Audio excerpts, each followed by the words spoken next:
Hello दोस्तों, आपका स्वागत है रिपोर्टर डिक्टेशन चैनल पर। और ये असाइनमेंट आज 7 सितंबर 2023 का लिखेंगे 140 शब्द प्रति मिनट का कुछ ही सेकंड में। यह ऐसा देश है जहां साफ सफाई को खराब या कमतर काम मानने वाले बहुत लोग मिल जाते हैं। ऐसे देश में बिंदेश्वर पाठक जैसी स्वच्छता को समर्पित हस्ती का होना बहुत मायने रखता था।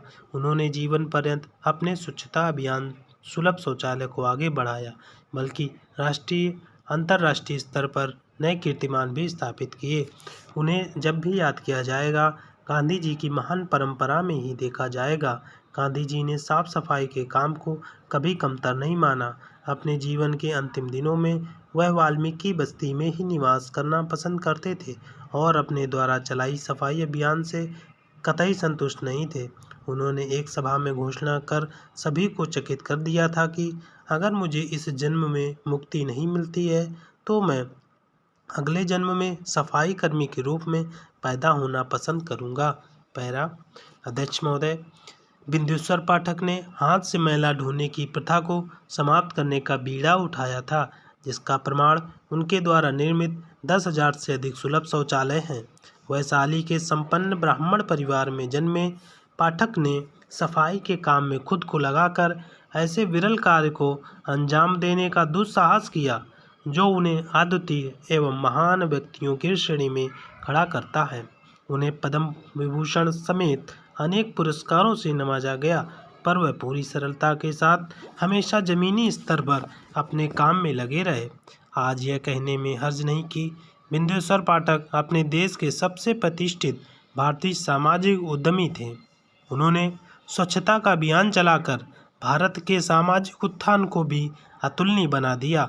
उनकी जीवन यात्रा को आज स्वच्छ प्रथाओं को खत्म करने, सार्वजनिक स्वास्थ्य में सुधार और हाशिए पर रहने वाले समुदायों के अधिकारों की वकालत करने के लिए हमेशा रेखांकित किया जाता है।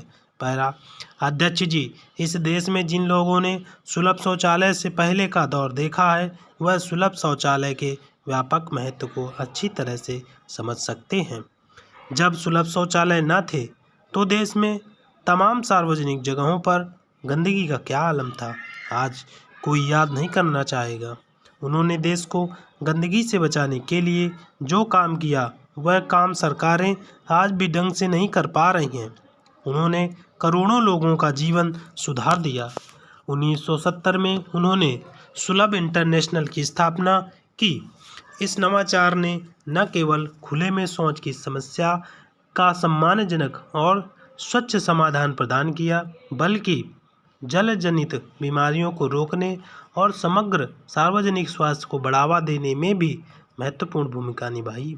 उन्होंने समाज को स्वस्थ प्रथाओं को अपनाने के लिए जैसे प्रोत्साहित किया है, उनकी जोड़ का कोई दूसरा इस देश में न था और न है। पैरा अध्यक्ष महोदय, अपनी जीवन यात्रा के दौरान बिंदेश्वर पाठक को चुनौतियों और विरोध का सामना करना पड़ा, पर उनके लचीलेपन और अटूट समर्पण ने उन्हें बाधाओं को दूर करने व सार्थक बदलाव लाने में सक्षम बनाया। उनकी जीवन की बेमिसाल कहानी उन तमाम व्यक्तियों और संगठनों के लिए प्रेरणा का काम करती है जो सभी के लिए एक बेहतर दुनिया बनाने की दिशा में काम कर रहे हैं। उनकी दूरदर्शिता, नव प्रवर्तन और न्याय के प्रति अथक प्रयास ने भारत के सामाजिक परिदृश्य पर अमिट छाप छोड़ी है। टॉयलेटमैन नाम से प्रसिद्ध बिंदेश्वर पाठक भले ही अब हमारे बीच में नहीं है, पर वह इस देश के लिए हमेशा प्रेरणा व गर्व के उज्जवल स्रोत रहेंगे। पैरा उनसे मैं अनेक बार मिला। हम लोग उनकी कामयाबी देखते थे, पर उन्हें हमेशा चुनौतियां दिखती थीं।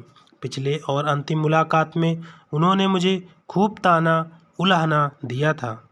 कहा था कि साल 2014 में ही हाथ से मैला ढोने पर रोक लग गई, पर अभी भी अनेक जिलों में यह अमानवीय प्रथा क्यों जारी है। नए नए कानून बन रहे हैं, क्या इन पुराने अच्छे कानूनों को लागू नहीं करना चाहिए? तब हम नेता निरुत्तर हो गए थे। उनकी बात और बेचैनी बिल्कुल सही थी। यादगार संयोग ही है कि स्वच्छता का यह भारतीय सेनापति 77वें स्वतंत्रता दिवस पर देश का झंडा फहराते हुए दुनिया से विदा हुआ है। ये लेखक के अपने विचार हैं।